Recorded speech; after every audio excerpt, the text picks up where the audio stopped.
We're at St Catherine's Dock in the heart of London at the London Luxury Afloat show to catch up with this, the Sunseeker Predator 65, and it poses an interesting conundrum. Why would you choose this over the 65 Sport Yacht sister ship, which has got an extra deck and probably the coolest Helm Station on the market right now? Well, in this video, I'm going to try and find out by giving you a full tour of the decks, interior and machinery spaces. But before we get going, if you haven't done so already, we'd really appreciate it if you subscribe to the channel. Go on, hit that button and the bell icon so you never miss any of our tours, reviews or sea trials. Go ahead, it's really easy. Right, on with the tour. I'm Jack Haines, welcome to YachtBuyer.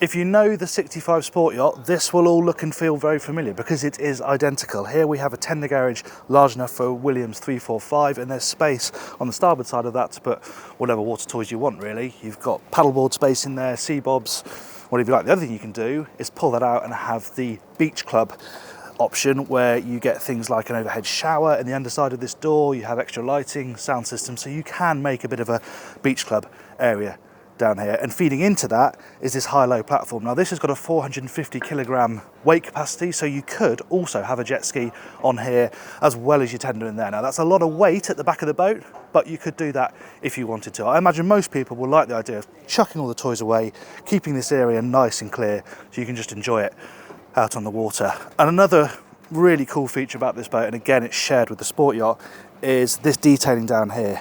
This was C-shaped logo down here, and then you have the synthetic teak sort of cascading down either side of the garage here. It's a really nice effect, and subtly built into that you can see here you've got the flap for the passerelle, so that'll extend out and give you access to the quayside. We've got the deck shower down here as well. It's a really nice big space. Let's check out the cockpit. There's some nice detailing to pick up on here in the cockpit, like for example the stainless steel boarding gate looks really classy, feels nice and solid. The hinges for the tender garage as well, again really solid high quality stuff. The mooring gear with the multi-directional fair lead and the way the buttons, the likes of the passerelle and the garage are all really neatly presented and aligned down that sort of knee level so you can see the platform as you're using them. It all makes a lot of sense. And one thing that's impressive about this and the Sport Yacht is how much flexibility there is in what is a production boat. So for example, this isn't the standard cockpit layout. As standard, you have a bar here and you just have a simple transom bench giving you access down both sides of the cockpit here. You can also add a wet bar out here if you'd rather have that.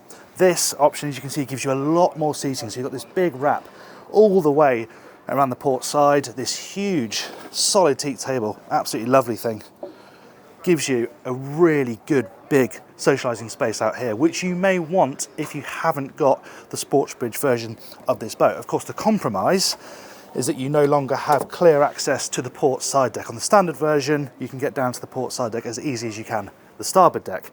Here, obviously, it's blocked off by the seating, but that is a compromise many people will be willing to make if they want more seating space here in the cockpit. Of course, you have the big sun pad. After that is a fixture on whichever layout you go for, and obviously that's well clear of this overhang. So if you really want to sunbathe, that is the place to be. Now, most of these boats have been spec'd with this. This is access to the crew cabin. It's not a particularly large space, single berth, toilet down there, but I think people feel, well, you may as well have the bed down there rather than just storage space.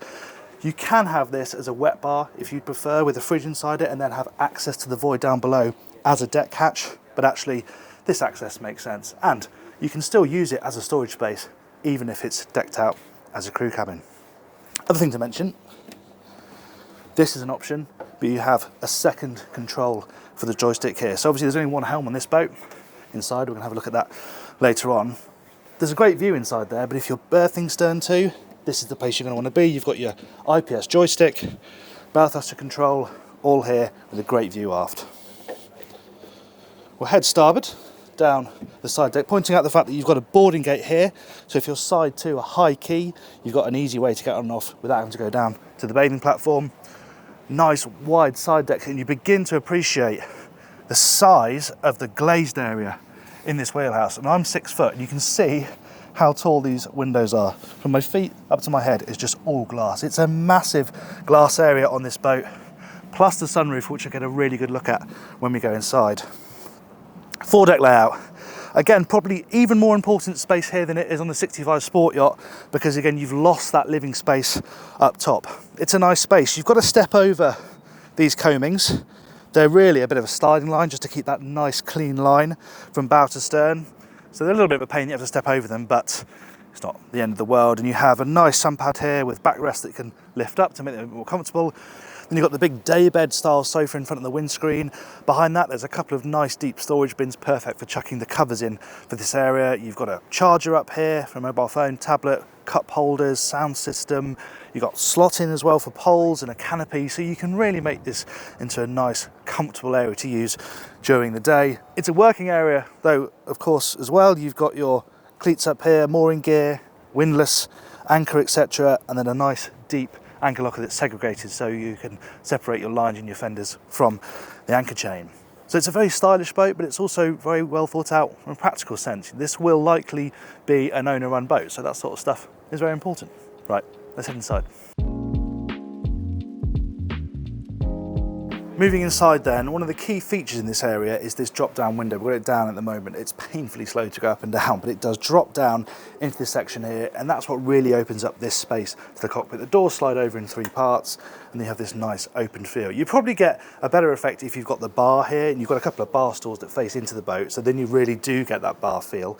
But even with the seating area here, you still get that nice connection between the 2 spaces. It's a really nice aft located galley as well. You can actually have the galley downstairs if you prefer. I don't imagine they've made many of those, and if you do that, you get an extended seating space up here. But for me, this is the heart of the boat, so you want the galley up here where it's connected to the people out in the cockpit, and it's a really good space. I've got loads of storage up here. We're on a British boat, so of course there's a dedicated spot for the teapot up here. You've even got dedicated fiddles in this drawer for individual pieces of cutlery. It's really nicely done, and I love this sort of tiger print on this wood here. It looks gorgeous when it's matched with this lovely white countertops. It does look and feel really high quality inside this saloon. Other features, you've got dishwasher, Miele cooking down here, and induction hob on top, and I quite like this. You've got the sockets hidden away in this little pop-up pod here, so they spring up when you need to use them, and then you can poke them down, put them out of the way when you don't need to. Really nicely done. On the other side, you've got a full height fridge, separate freezer down below, and on this boat a wine cooler as well, so you're not short of cooling space on board this boat. And here, we really feel the effects of all of that glazing. Not just the side windows, as I pointed out on the side deck, but this absolutely vast glass-infused carbon fibre sunroof. It is stunning, and it's one of the reasons why you might pick this over the Sport Yacht. Yes, the Sport Yacht still has a sunroof, but it's not as big as this. So if you think you're going to live inside a lot and you're going to use this boat year round, you have that amazing protection, but you still have loads of natural light and fantastic views. Of course, it opens up as well, which we'll do in a second. This is your internal living space, obviously. Here on the starboard side on this boat, you've got a sofa and a pop-up TV. You can have a bigger fixed TV if you prefer. I quite like the fact you've got the sofa here on this side. Again, just makes it a bit more sociable. Nice big table here that you can easily expand and slide across with one hand. That all works really nicely. Again, it's quite smart with the stainless strip inserted down the middle here. I think that looks really cool. Of course, the true beauty of the sunroof is that at a touch of a button here on the helm, I can open it up. And it is a vast, vast aperture. For a solid roof, it really does open a long way and give you this lovely, big, open space above your head. I can already feel the breeze pouring in. It's a warm day here in London, but it's just absolutely lovely. You can also realise how shaded this glass is as well. It gives you a bit of protection, and once you open it back, you really get all this lovely natural light pouring down. Now that's open, let's have a closer look at the helm.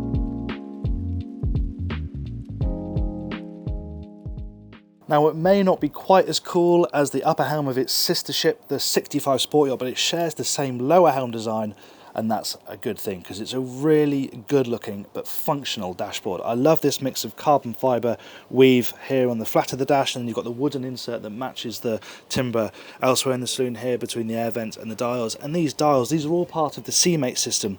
So the CMate system here gives me full control of all the boat systems through this screen, but you also get some functionality, digital functionality, within these analog looking retro dials that we first saw in the 65 Sport Yacht. I think they look fantastic, just give this helm wheel character, but as I said, there's functionality as well. So on both of them, I've got a click wheel down here to my right. I can flick through the readings, so you get your course over ground, rudder, depth, speed, and you can do that on both sides. So you can personalise those. You've got the revs running around in an analog fashion on the outside, and then of course you have your MFDs on this nice carbon fibre pod up here.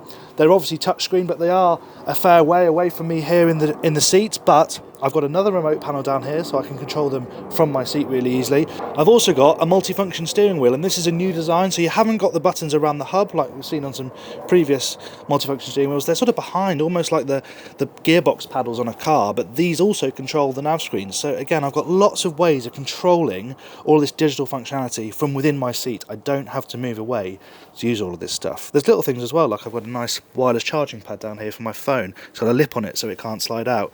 There's USBs down here as well.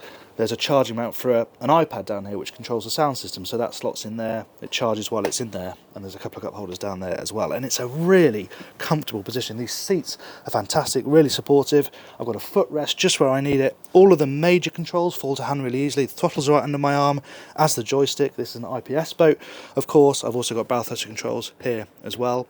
The only thing it's lacking is a side door. Some of this boat's rivals have got side doors here at the helm. This obviously hasn't, but you have got a window, electric window that drops down to give you a bit of ventilation if the weather isn't good enough to have the roof open, and that also of course allows you to communicate with crew. Now, this boat is IPS only. You can have it with IPS 1200 or 1350, which are 900 or 1000 horsepower per side. Top speed with the largest engines, which I think most, if not all boats have been built with, is 35 knots. And at 25 knots cruising speed, you're probably looking at a range of around 300 nautical miles. If you drop it back to 10 knots, you'll cover 750 nautical miles. So it's not all about charging around with your hair on fire on board this boat. So that's the driving environment. Let's head downstairs and have a look at the cabins.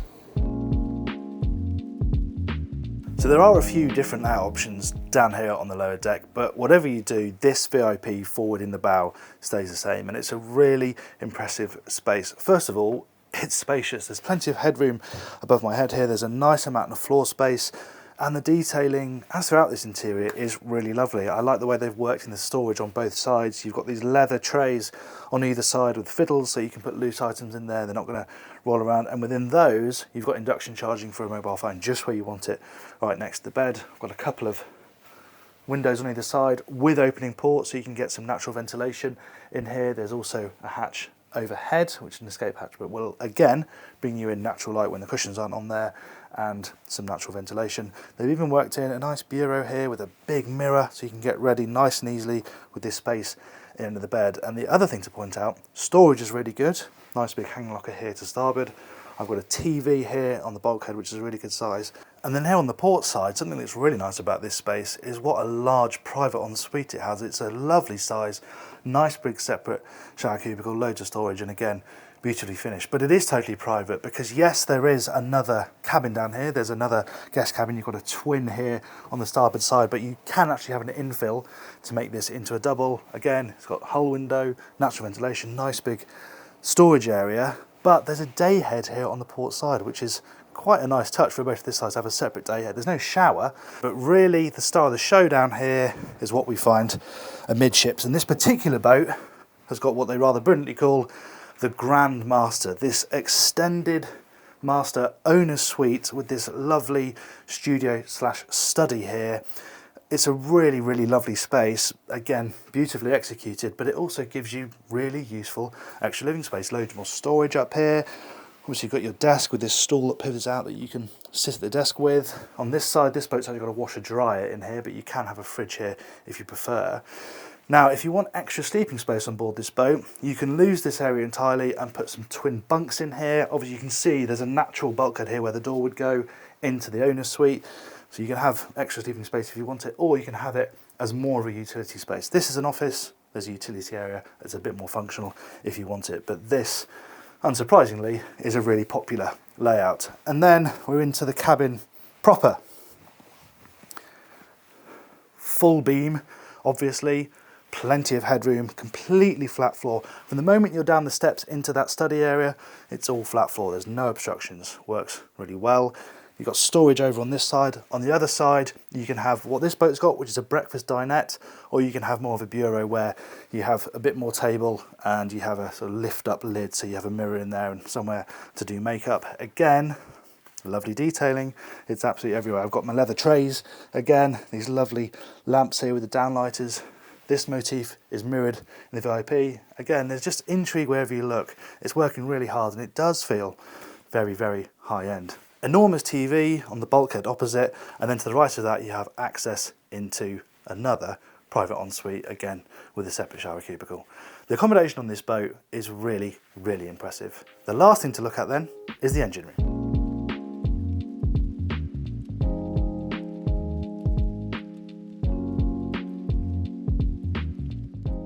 The compromise with having such a brilliant tender garage on board a boat of this size is that it is inevitably going to eat into the space in the engine room, and that's what's happened here. You can stand up either side of the space. You can see now I'm here in the sort of entrance foyer when you come down into the engine room, and I've actually got full stowage headroom. It's the same the other side, but the space over the engines, because of this big tender garage moulding, is restricted, and it's the same over the pods. You can just about get to everything clambering around, but daily checks are a little bit of a pain.